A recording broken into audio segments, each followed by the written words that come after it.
નમસ્કાર મારા દોસ્તો, ભક્તિમાર્ગ ચેનલમાં આપ સર્વેનું હાર્દિક સ્વાગત છે. આજે છે મિત્રો બુધવાર, અને બુધવાર હિન્દુ પૌરાણિક ગ્રંથોમાં બુધવારના દિવસે બુધદેવનું વ્રત કરવામાં આવે છે. બુધદેવ જ બુધવારના અધિપતિ મનાય છે. તેની સાથે જ બુધવારનો દિવસ એ ગણપતિનો દિવસ પણ માનવામાં આવે છે. મિત્રો, ગણપતિ પ્રથમ પૂજ્ય દેવ છે, અને આ દિવસે દરેક કામ કરવું શુભ મનાય છે.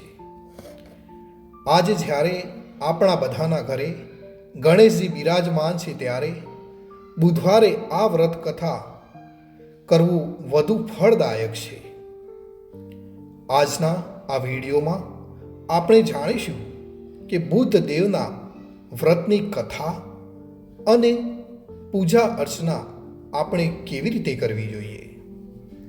મિત્રો, બુધવાર વ્રતની વિધિ આપણે આ રીતે કરવી જોઈએ.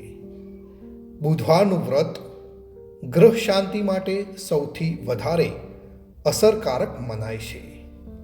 આ વ્રત કરવાથી તમામ ગ્રહોની કુદ્રષ્ટિથી આપણે બચી શકીએ છીએ અને જીવનના તમામ સુખ પ્રાપ્ત થાય છે. આ વ્રતમાં લીલી વસ્તુઓનો ઉપયોગ કરવો ખૂબ જ શ્રેષ્ઠ મનાય છે. આ વ્રતમાં દિવસે કે રાત્રે એક જ વાર ભોજન કરવું જોઈએ. વ્રતના અંતમાં ભગવાન શંકરની આપણે ધૂપ, બીલીપત્ર વગેરેથી પૂજા કરવી જોઈએ, અને પૂજા પછી બુધવારની વાર્તા જરૂરથી આપણે સાંભળવી કાં તો વાંચવી જોઈએ.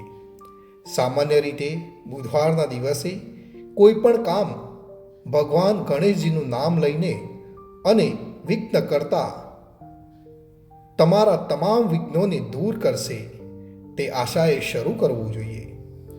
ભગવાન બુદ્ધદેવ પણ આપણા આ વ્રત કરનારની દરેક મુશ્કેલીઓ સામે રક્ષા કરે છે અને તેને સર્વ સુખ પ્રદાન કરે છે.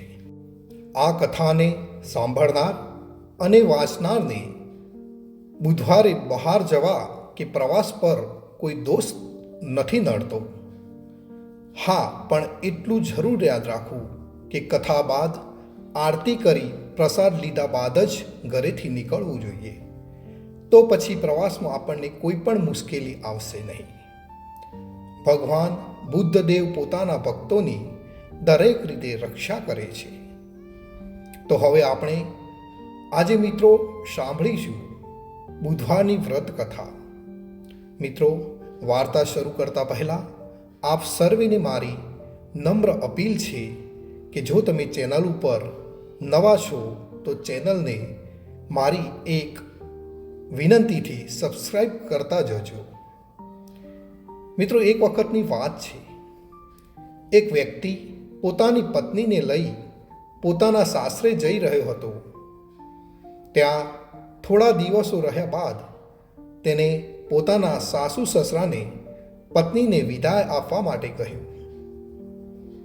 તેના સાસરિયાવાળાએ આજે બુધવાર છે તેમ કહી વિદાયની ના પાડી દીધી અને કહ્યું, આજના દિવસે બુદ્ધદેવની પૂજા કર્યા બાદ પ્રસાદ લઈને જ ક્યાંક જવું જોઈએ.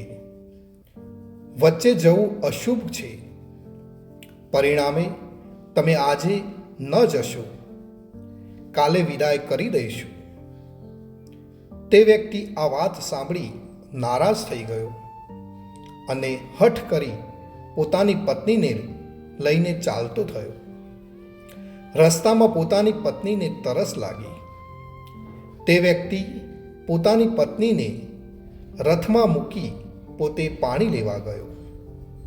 જ્યારે તે પાણી લઈને પાછો આવે ત્યારે તેને જોયું તો તેના જેવો દેખાવનારો અને તેના જેવી જ વેશભૂષા પહેરેલી કોઈ વ્યક્તિ રથ પર તેની પત્ની સાથે બેઠેલી હતી. આ જોતાની સાથે જ બંને વચ્ચે ઝઘડો થયો. તે ગુસ્સામાં આવી ગયો અને તેણે પૂછ્યું કે તું કોણ છે અને મારી પત્ની પાસે બેસવાની હિંમત તે કેવી રીતે કરી? બીજો વ્યક્તિ બોલ્યો કે હું મારી પત્ની સાથે બેઠો છું. હું તેને હમણાં જ વિદાય કરીને લાવ્યો છું.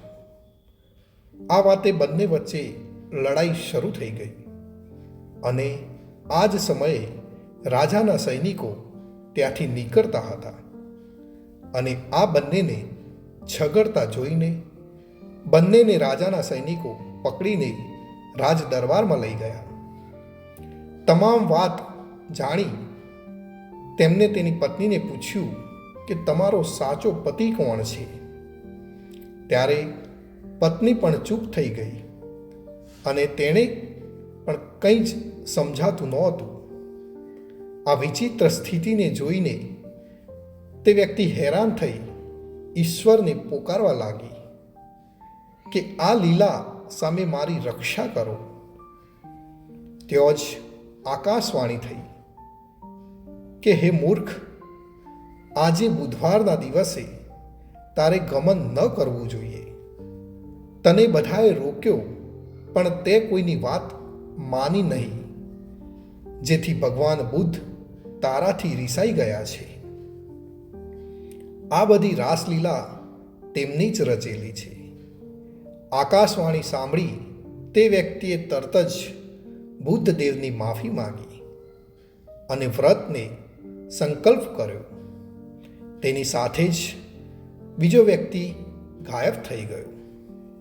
ઘરે પહોંચી આ વ્યક્તિએ પોતાની પત્ની સાથે બુધવારનું વ્રત કરવાનું શરૂ કર્યું, જેનાથી તેના જીવનના તમામ દુઃખો ખતમ થઈ ગયા અને તેનું જીવન સુખમાં વીતવા લાગ્યું.